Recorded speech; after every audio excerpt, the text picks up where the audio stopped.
Well, welcome to this webinar. I'm glad you're here with us. This is sponsored by the Max Pree Center for Leadership at Fuller Seminary.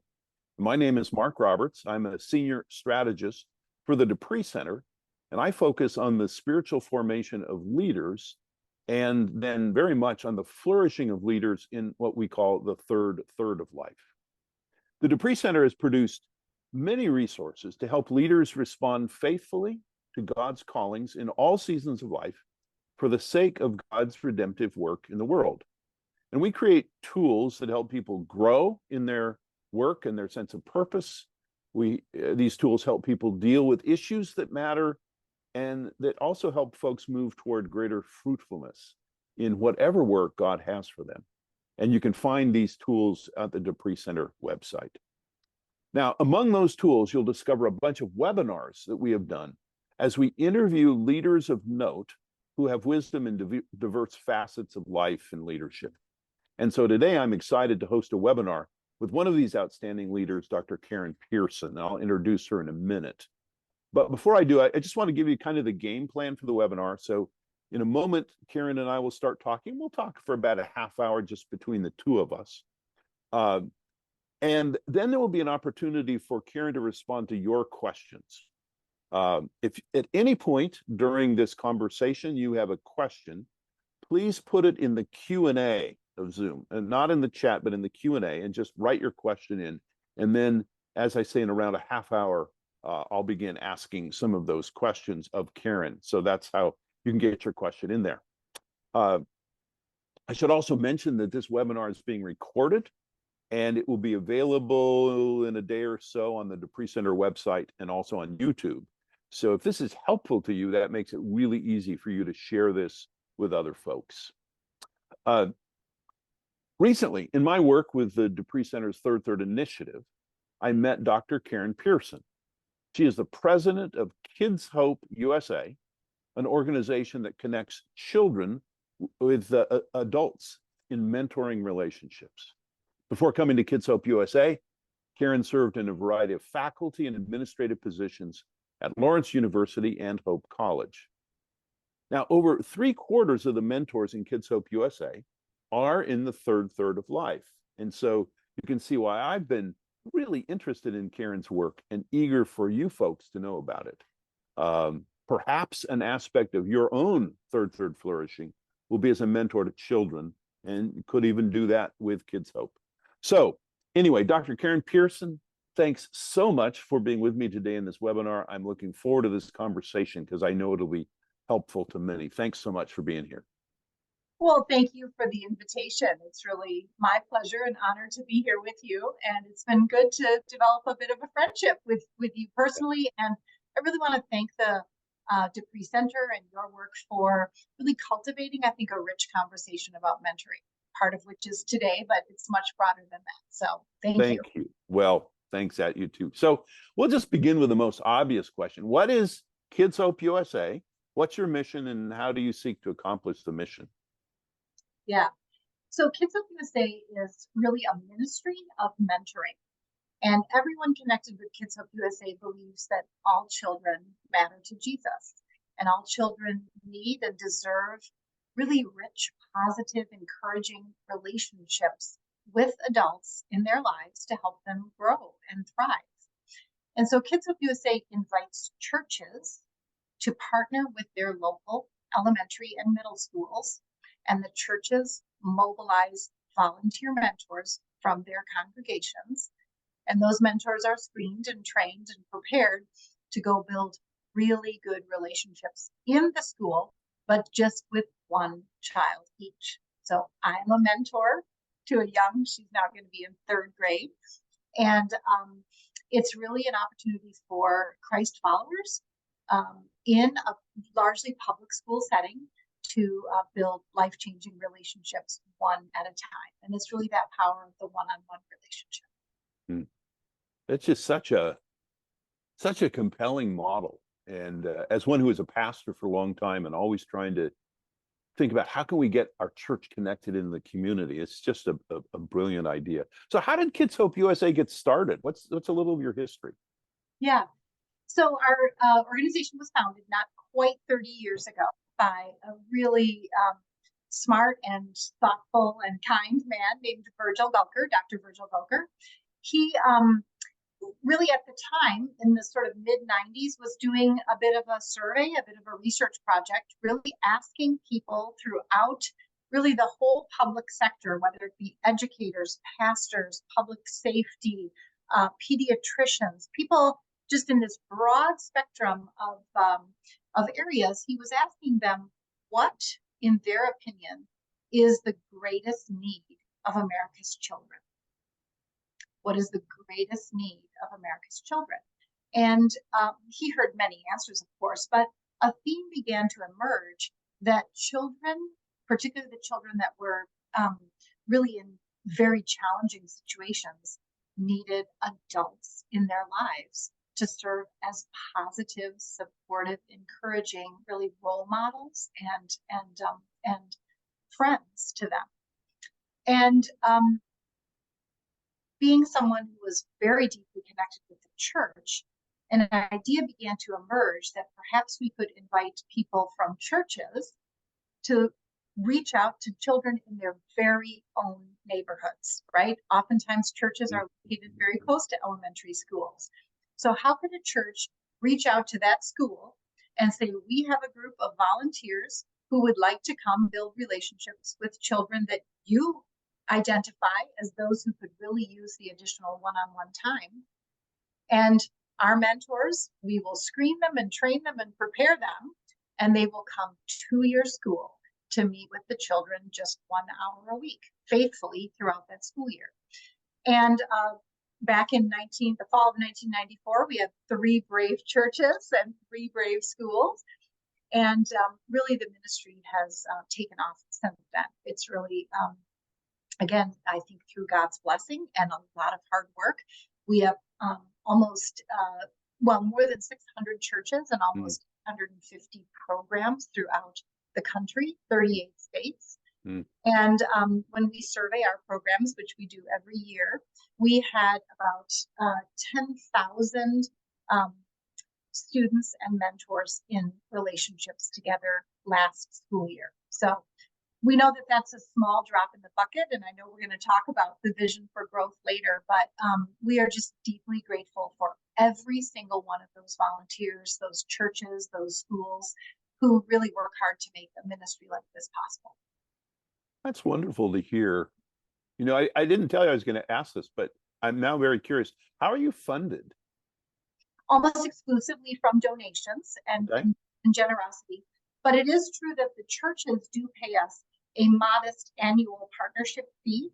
And that really goes to we are always cultivating the best practices when we think about training and supporting our programs. So churches do pay a modest fee. There is no cost to the school. That has always been our goal.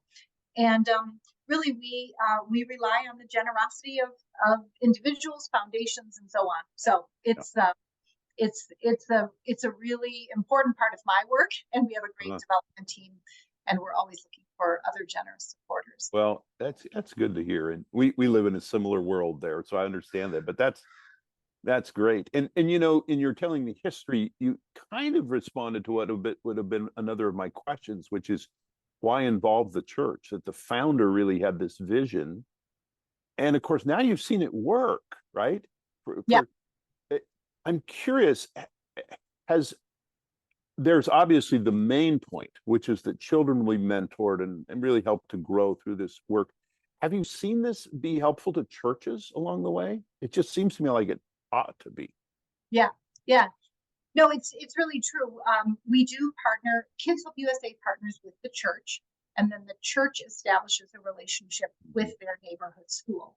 So it definitely starts with the church. And I think I'll sort of maybe answer from the theological perspective and then maybe a practical perspective.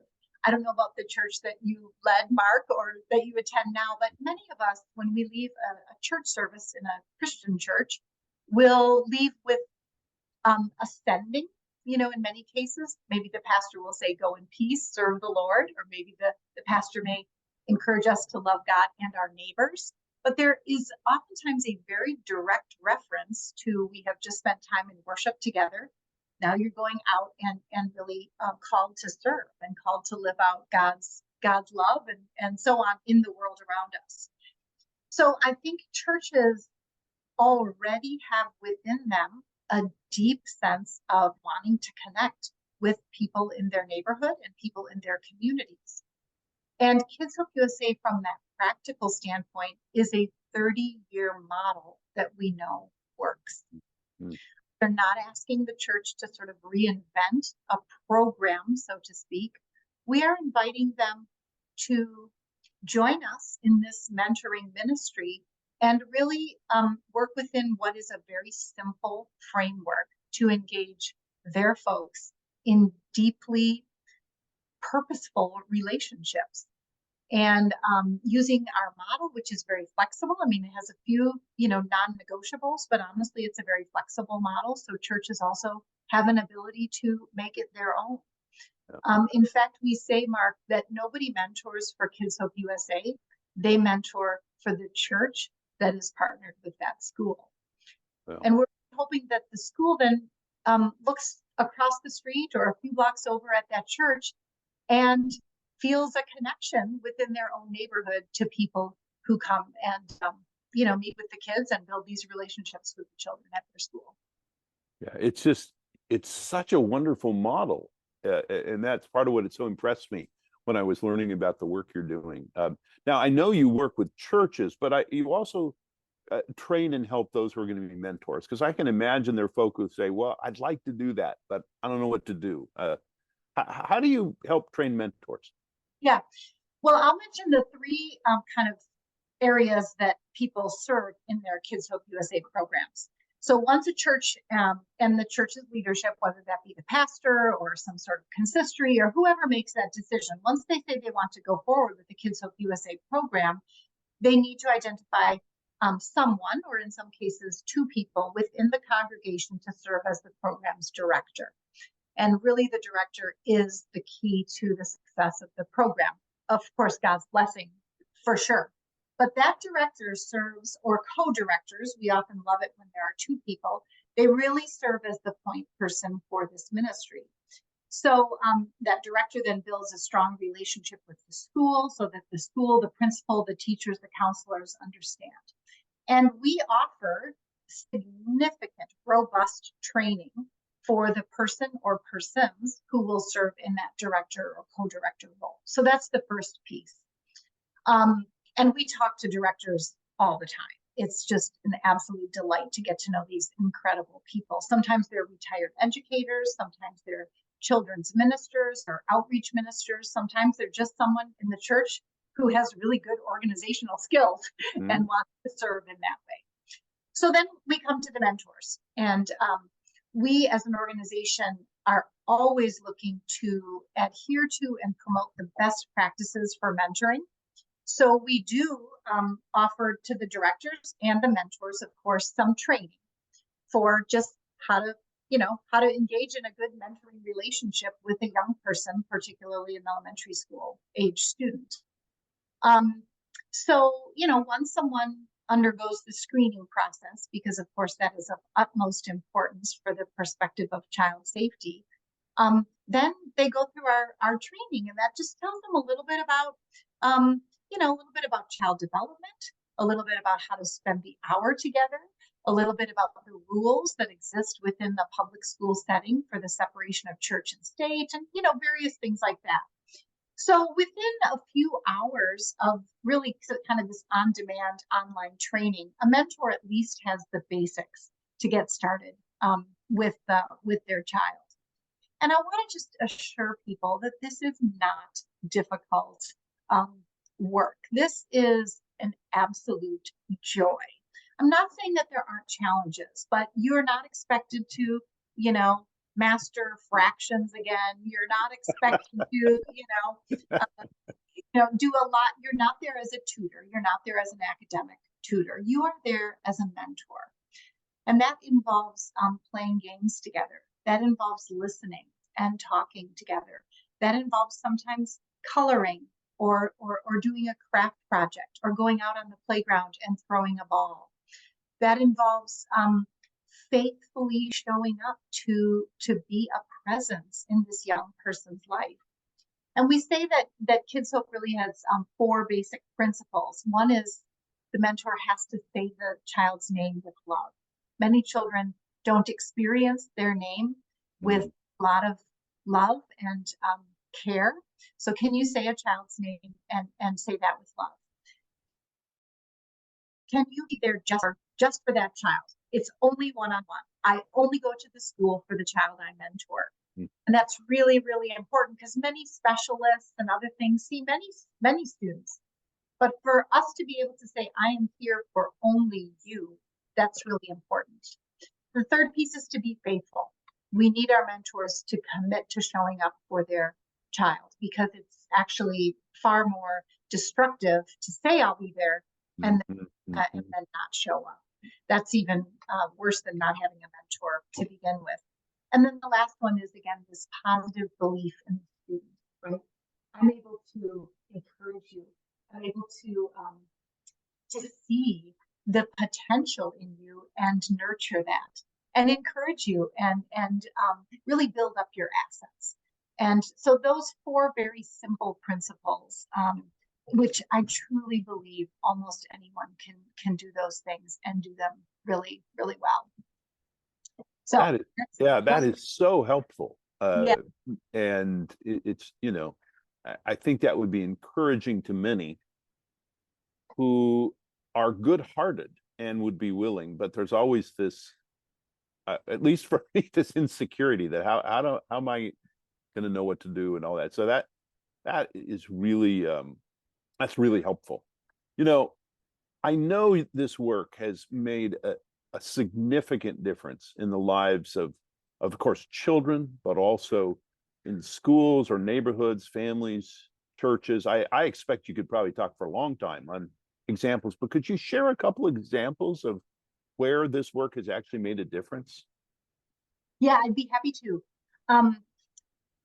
I want to give kind of a current example, and then an example that we heard recently of a mentor and a student that reconnected after the student had grown up. But I have the pleasure of seeing one of our mentors at a local sandwich shop often, and he's a pastor and he's mentored for a while, and so occasionally I run into him a few blocks away at a sandwich shop, and I always ask him, how are things going? Tell me what's happening with your student. And at the end of the academic year last year, he shared with me the really not surprising, but difficult reality that at the beginning of the year with the student was really not able to read. And that can be anything from the results of the pandemic and how challenging the education was during that time, or for whatever reason, the student really, and he was in the 3rd grade, he really could not read. And you probably know that 3rd grade reading is a very, very important part of kind of an educational milestone. So this mentor and the student committed to working together on their reading for some portion of every single hour together.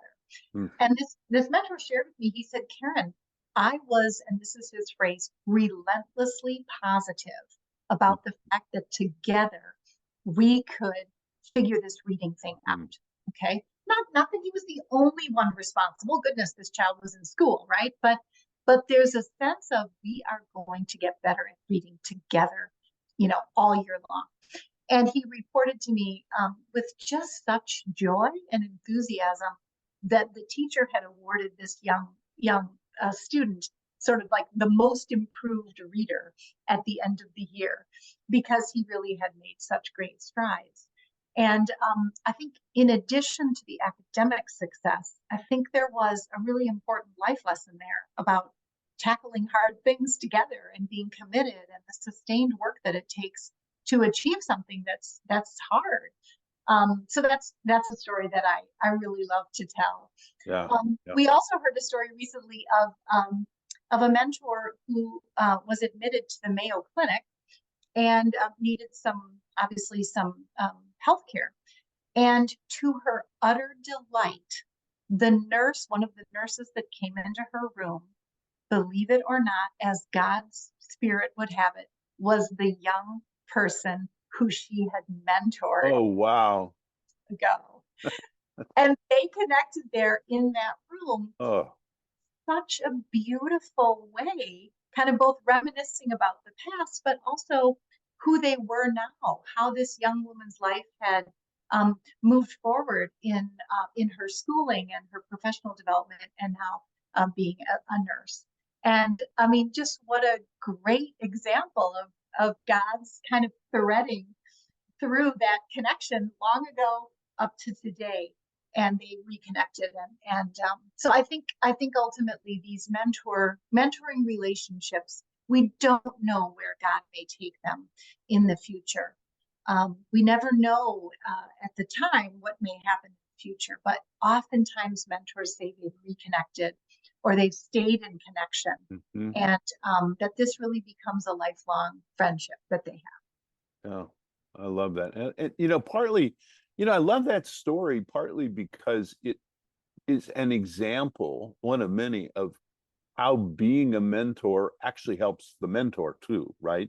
And I know you know this research. There've been a lot of it, and I'm quite sure you're familiar with Mark Friedman's work and Cogenerate and his book, How to Live Forever. Which, by the way, folks, if you don't know that, it's not about anti-aging. It's about living forever by investing in the next generation.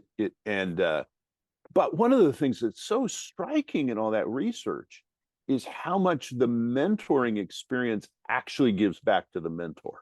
And you've sort of given an example. Do you have any other example of people for whom the work of mentoring has been very life-giving to them as mentors? Absolutely. Yeah, we do hear that often too. I mean, you're exactly right. It's never just one-sided. It's sometimes people will say, like, this is the most important hour of my week, and I feel like I'm getting more out of it than the child I'm working with. But a couple quick stories. One is this is kind of lighthearted, but there was a woman, in her third. And every time she pulled up to the school, she pulled up right as her student was finishing up recess, right? So they were going to meet together after recess. But when she pulled into the parking lot, she could always see her student, who happened to be a young boy. And he was always playing by himself. And the other kids were, playing basketball or playing football or playing soccer. But he was always off by himself. And which is not necessarily bad, but she asked him one day, she said, when I pull up to the school, I don't see you, playing with the other kids. And he said to her, well, I don't know how to throw a football, and I don't know how to. I don't feel like I can play with them because I don't know how to do that. And I met her actually, and she said, well, she grew up with a bunch of brothers, so she, had some footballs and had some balls. So the next couple weeks, she brought those sports things to the school. She taught him how to throw a football. She taught him, to play basketball. And again, there's an example of a mentor using their own life experience, which, was this like, well, I'm a grandma, but I have no problem teaching you how to ball. Let's go on the playground. And he was able then to enter in. Again, it's confidence. Yeah. It's a skill. It's making friends. It's that sense that, wow, now I feel like I'm maybe ready to join the other children in that game. So I love that story of her. That's a great story for all kinds of reasons. And part of what it reminds me of is that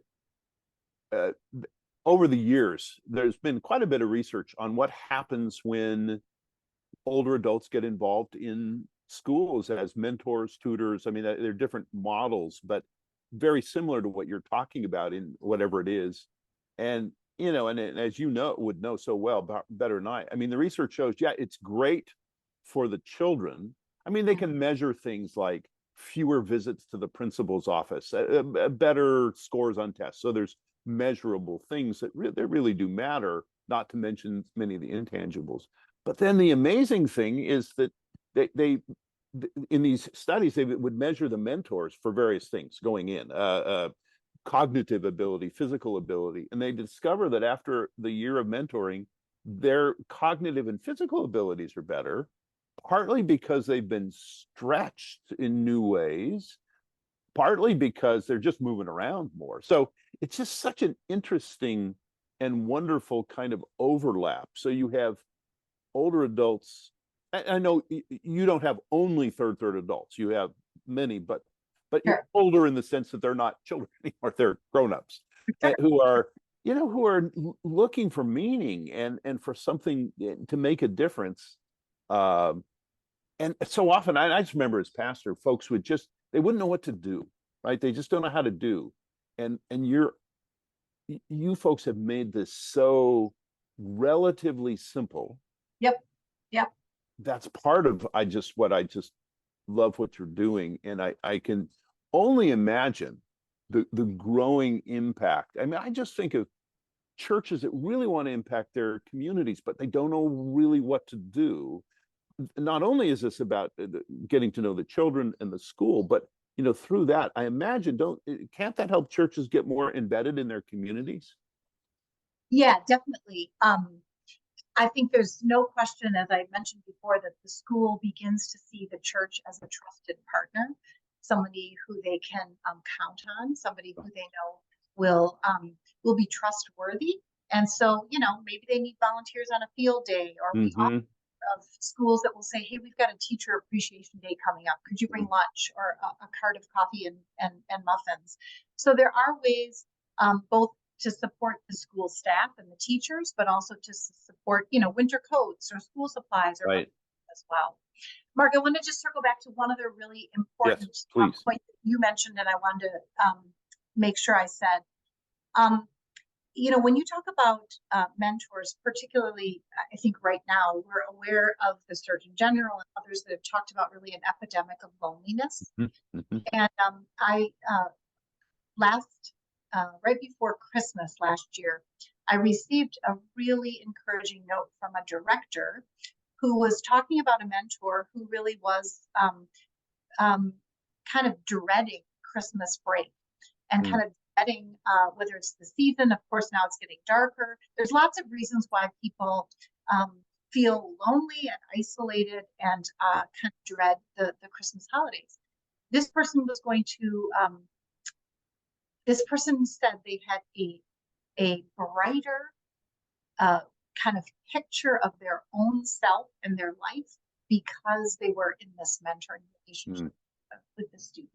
And they were confident that that difficult season of Christmas was not going to be maybe as difficult because they've had this friendship, and that friendship had really become important to them. Yeah.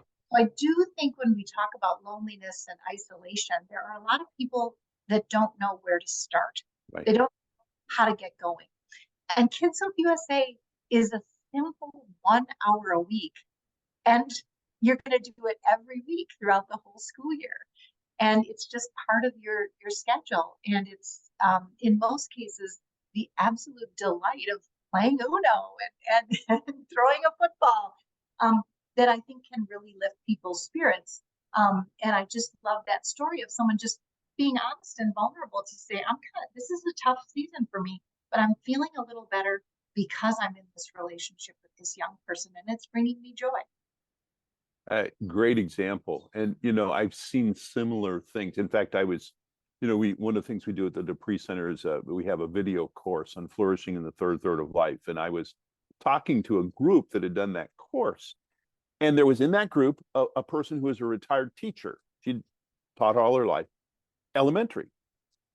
But in retirement, she wasn't doing anything like that. And she was feeling very and not just lonely, but also sort of purposeless.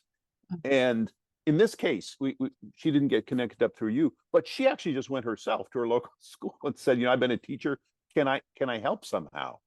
And they were like, and in this case, it was, we just desperately need mature, caring adults on the playground during recess. I mean, we just need your you're not in charge, you don't have yard duty, but just to be with the students.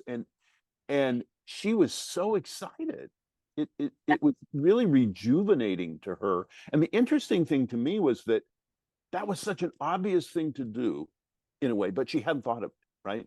And part of what you're doing, see, I think part of the result of our conversation and your work, it will just stir up a lot of things. And in some cases, it'll be folk who really get connected with Kids Hope, which is great, but other kinds of discovery of what does it mean for God to use me in this season of life. So partly I want to ask you now, Yeah. you got your PhD in chemistry, right? Yep. And you were a chemistry professor. Then you became an administrator, college, university level. You're administrator. And then I know you're not quite third officially, but as you're moving on in life, you make this major turn to this different kind of work. Like, how did that happen? Why did you do this? Yeah. Yeah, I don't know that I would describe it as a major turn. I mean, I think in many ways it is, and people do ask me that often. I guess I would answer that in a couple of ways. Again, kind of maybe three thoughts. One is I have been the beneficiary of a tremendous amount of mentoring myself. People have just poured into my life in incredible ways from the beginning. Not just my parents, of course, but youth group leaders and coaches and mentors. So I would say that helped me develop a confidence about who I am. It helped me develop specific skills as a leader. And I think it helped me see that I could trust God's calling to do something that might be really different. So I really want to credit just all the people that have poured into me. Second of all, I became a mentor through my own church long before I even considered this as an opportunity. I was sitting in church one day, like many of our mentors, and the woman who was the director at the time said, I have 3 new referrals from the school for students that need mentors. And I tell people this story all the time. I just knew right from that moment that the Holy Spirit was saying, Karen, you can do this. It's 1 hour a week. And I think you would love it. I think you'd be good at it. I think you should volunteer. So I went up to her right after the church service and I said, my name is Judy. I said, Judy, if you'll have me, I would love to be one of those 3 mentors that you need. And it was great. I was paired with a young girl who was just quite a spitfire, and we just really had a lot of fun. And I had 2 tiny little kids at the time, and people said, so you're going to pay a babysitter to go be someone's mentor.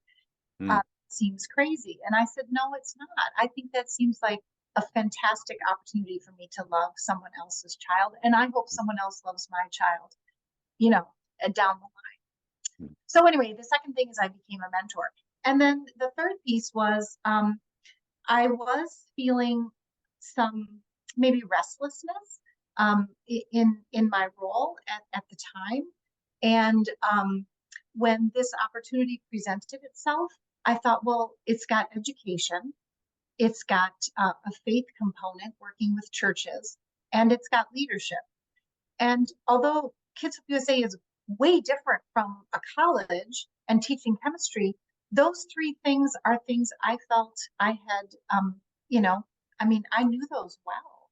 I felt connected and committed to those things in a way that I felt, okay, it's going to be a steep learning curve at first. I've never, run a nonprofit, but God gave me this sense that I was well prepared. And I have a great team. I have an amazing team. We have a wonderful board. I have not in any way, shape, or form done this by myself. Mark, you know that, of course. But I wake up in the morning and I think, this is work that is well suited to me and my skills at this point. And God is shepherding this organization in really, really fun and exciting ways. Well, thanks so much for sharing that. I didn't know much of that part of your story, but I am struck by the fact that in our course, one of the things we encourage people to do is to be open to the possibility that God has very new things for them to do in the third of life, but also aware that it may very well be in some ways very consistent with who they have been and their giftedness and all. And you're just a great example. In fact, that's even the way you set it up. I said, this is a major change. You said, well, yeah, but it's also kind of moving in that track. And I think that can be very helpful to people, especially as they retire and wonder, what am I going to do now? Mm. One of the ways to look at it is, well, what have I done? What do I enjoy doing? What am I good at? And if I like to, well, and the most obvious example I gave, a woman who was a teacher. Now she's not a teacher anymore, but she is still using her gifts with children, and so there's this the continuity, even when there's some discontinuity. So Yeah. I love that. So if there's some folk out there who are thinking, wow, I need to, yeah, I'm in the same transitional place, maybe. Any advice for them other than what you've already said about your own story? That's a good question. It's always a little dangerous to give advice, as you know. Um, I would say a couple things. One is sometimes when we are thinking about transitions, we feel it's very risky to talk about them. Mm. You know, gosh, I mean, there's all sorts of reasons maybe why we don't want to talk to others, but I would say just the opposite. I would say ask people who know you well, Mm. and maybe ask them, like, hey, I'm thinking about this transition. You know, I've been a chemistry professor and administrator, and I'm kind of thinking of moving into nonprofit leadership. Does that seem like something that I would be good at? You know, do you see things in me? Ask people that know you well, and ask them to really be honest with you, because I feel like oftentimes God's Spirit talks to us through other people that know us and love us well, and are able to I don't know, maybe be a bit of a talking partner, a thought partner, a little Mm. bit to us. And I would also say that when you pray about it, ask God to give you a peace or an unease. And I find it is so real that if you sort of say, hey, close this door, or give me a sense of unease, or make me aware of something, that this isn't a good choice, or maybe give me peace that I'm going to have to maybe take a big step out in faith in this case. But for those of us that believe that God is really at work in our lives and are inviting his work in our lives, I think between talking to others and prayerfully reflecting and asking for peace or not, those two have tended to be pretty helpful for me, I would say. Yeah, I'm really connecting in many ways, but even with this, the third work I'm really focusing on now. Initially, I was somewhat reticent about it, and partly because I've always loved working with younger people, and I'm sort of thinking like, oh wow, you know. And now I realize that I'm also in the third, so these are my peers, but there was this. But one of the things that really moved me into this work, now certainly it was, you know, the second turns are really trying to seek the Lord and be open, but also people who are important in my life. Um, you know, my best friend kept saying, you got to be doing this. The person who was a close colleague is now my boss, Michaela, at the Pree Center. She was a great encourager, and others who, as you say, who know me well, who want what's best for me, were helping me see things that I was having a harder time seeing. And you know, now that I'm into the work and excited about it, I'm so grateful for their input and wisdom. So, well, we've got one question. There may be others. So I want to say, if you're out there and you're thinking, okay, I wonder about this, you can always ask a question. We got one is, it's really a really important question, and I eager for your wisdom on it. So this person says, is your mentor training trauma informed? For example, does your training include information from the ACS research, trust-based relational intervention, or other trauma-informed kind of curriculum? And I would just add to that, obviously, one of the things I would worry about as a mentor is, what if I discover that my child has been abused, or you know, what do I do? I would feel nervous about that. I'm sure. So how do you respond to that question about trauma, and in general, how do you help your mentors know when to get help and how to do that? Yeah, really, really important questions. Yes, our mentor training has a number of different components to it, but there is definitely a part of that that at least introduces mentors to some of the behaviors, some of the ways in which children who have experienced trauma may interact in their relationships. And so the basic mentor training definitely includes what I would call an introduction to that. What I would say then is we do have additional mentoring resources that go into more depth when it comes to trauma-informed mentoring and building a relationship. There are also additional resources. We actually have essentially an on-call, anytime child psychology team that mentors or directors can and do interact with personally to ask tricky questions. My child tends to never tell the truth. How would you suggest that I work with this young person about honesty? So there are ways in which the psychology team can really come in with that level of expertise, which is very, very important. Lastly, your question, Mark, sadly, it is the case that our mentors may be told something, or they may learn something in spending time with their students. And if that is ever the case, we encourage the mentor, not just encourage, but expect that the mentor not leave the building without speaking to someone about that, whether that be the counselor, the principal, something.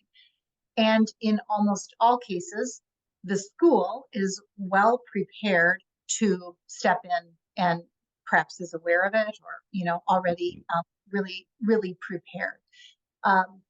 So, different states have different laws about mandatory reporting, and we always tell mentors to never promise to keep secrets. It's never, never appropriate to promise that you'll keep a secret. So we do actually, in our training, give them sort of words to say and things to do.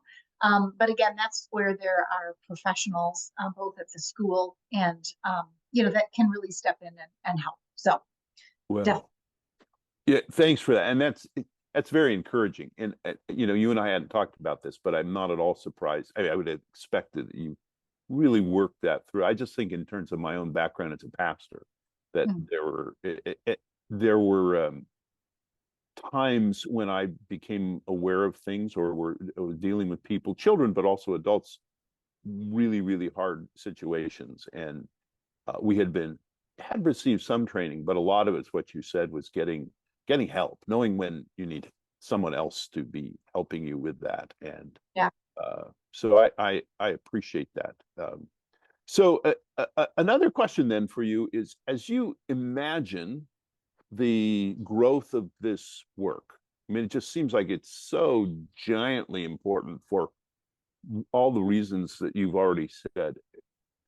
What hopes do you have for Kids Hope USA? Yeah. What hopes do I have? Well,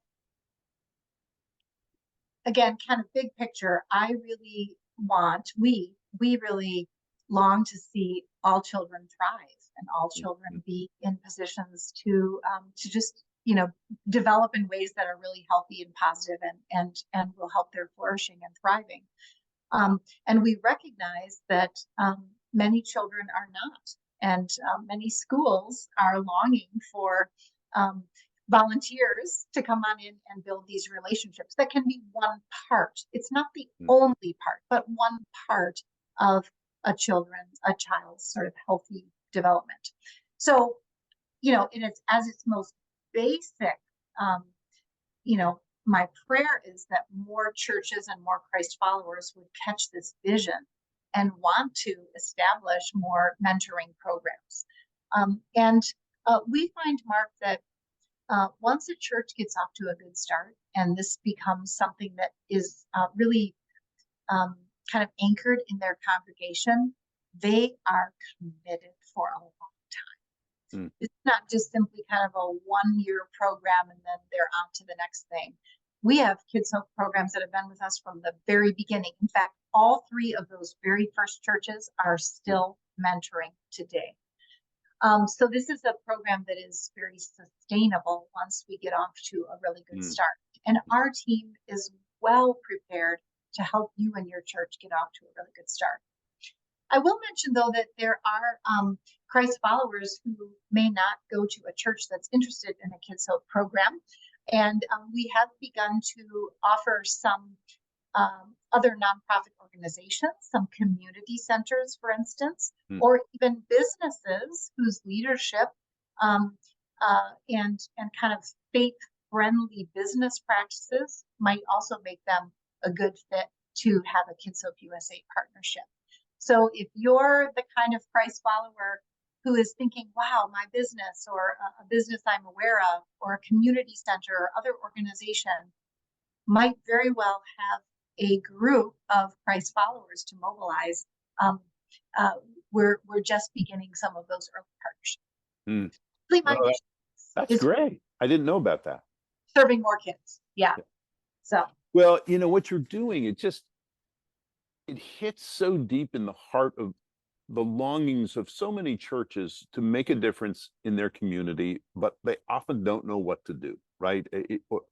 Or they sense there's more than they're doing. Maybe they're doing something, but and this is just such a clear path in the way you've structured it. So you've got this longing of churches to make the difference, and then you've got the longing of folk in middle age and older adulthood, you know, the technically called generativity, as you would know, the desire to make a difference in younger generations, and so you've got these sort of this corporate church desire and this deep personal desire, right. Not to mention the potential for children, and especially children who might not have these relationships built into their lives already, to have a transforming relationship. So there's this bringing together of need and opportunity and longing that I just think is amazing, and it's part of why we're having this conversation. So I am eager to help get the word out about what you're doing, and I hope we'll be able to to be a part of that. Now, so let me ask you this then: if folks are sitting there and they're thinking like, I'd like to know more about this, about Kids Hope in particular, what's the best way to do that? Yeah. So of course, it's 2023, so we have a website that has lots of information on it. I believe that it's down there in the chat, and it will be part of some material that you get when you get the recording of this webinar. But www.kidshopeusa.org is a website that you can go to, and there's lots of information there for schools, for churches, for organizations, and where you can learn more information, and really easy to send us a quick sort of info @kidshope.edu or org is an opportunity to send us an email, and we will connect. Awesome. I also want to mention, because I think it's really important and it relates to your work, Mark, that if you're somebody who doesn't know that much about maybe mentoring and hasn't thought about mentoring much, I would encourage you to consider this class that Fuller offers. I took it, and you might think, well, gosh, why would you take a class on mentoring? Well, I just thought, why not? I love to learn, and it's really been great. It's a class that is offered. I'm just holding up the booklet. It was a 4-week class, and it was online for about 90 minutes, and it was excellent. It was just really excellent. It grounds you theologically and in some really important research that's been done over many years, as well as some just really tangible, practical advice about mentoring. And it's not geared toward any specific program or any specific age, but it's kind of this introduction to mentoring as a Christ follower, and it was exceptional. Meryl and others put it together and offered it, and I know you've got new cohorts going, so I would encourage anybody to thank you. Thanks for mentioning that. And Meryl Hare, my colleague, did the research and really created all this, and it's awesome. I also sat in on it just to sort of learn about it, but I'm a little biased, so it's good to hear from someone on the outside that's good. Hey, by the way, so I just got isn't really a question, but in the Q&A, I just got a note from my pastor, who is pretty excited about this, and he and his church, the church that I'm a part of now, they have a lot of retired teachers, so he's really excited about this. I just thought I'd tell you. He was asking me what was the book I'd mentioned. So I mentioned Mark Friedman. His organization is now called Co-Generate, the book that I was referring to is, what is it? How to Live Forever. And again, I'm letting folks know that this is not an anti-aging book. His whole thing is you live forever by investing in the next generation. So that was the book I had mentioned. But I'm kind of excited that my pastor, number one, he was here and or is here, and but also, and I would agree with his enthusiasm. It feels to me, Karen, like the work that you and your colleagues are doing is so vital and has such potential. And I just love the way you've figured out a lot of things to make it, as I said, easy. Because, as once a pastor of a church, there's so many things that you'd like to do, but sometimes it just feels overwhelming to get into it. And it seems like you put the bar low, but at the same time, as you said, with some clear expectations and standards. And so I'm just really pleased that we've been able to have this conversation. And I look forward to keeping up with you and as this goes, and who knows, maybe there'll be other ways that we can connect. So thank you for this time. And thank you to all the listeners and people who've stuck it out this long. Yeah. And we do visit our website, give it some prayer, reach out to us. There's no commitment, just to get more information and gather more thoughts about what it might look like in your community to sort of get started with a mentoring ministry. That's awesome. It's funny you mentioned sticking it out this long. We can often tell whether the conversation is going well by whether people stick around or not. And you understand, people have busy lives. So a lot of times you'll get a number and you'll see it kind of dwindling. And we have the same number that we had at the beginning. So that means that the folk here were engaged, and it's great. And so I want to thank all of you who've been a part of this webinar, whether you're live or whether you're watching it a little later on by YouTube. Just want to mention again that we have many webinars like this in the Pree Center, certainly in our third work, but also in our other work. Our larger Pree Center work is really equipping leaders and helping them to live out their calling and serve the Lord in ways that make a difference in every part of life, which is often in the marketplace, in quote unquote secular in context, in education, in business. And we want to really help Christians, whether they are just beginning in their professional lives or whether they're full on in retirement, discover what it means to live their lives for God and God's purposes, and along the way to flourish. So again, thank you for being a part of this. And we'll be, if you're part of this live, we'll be sending out some information and the links in a couple days, and glad to be able to continue to interact with you. So again, Karen, thank you so much. And everybody who's here, thank you so much. Thank you all. Bye-bye. Bye-bye.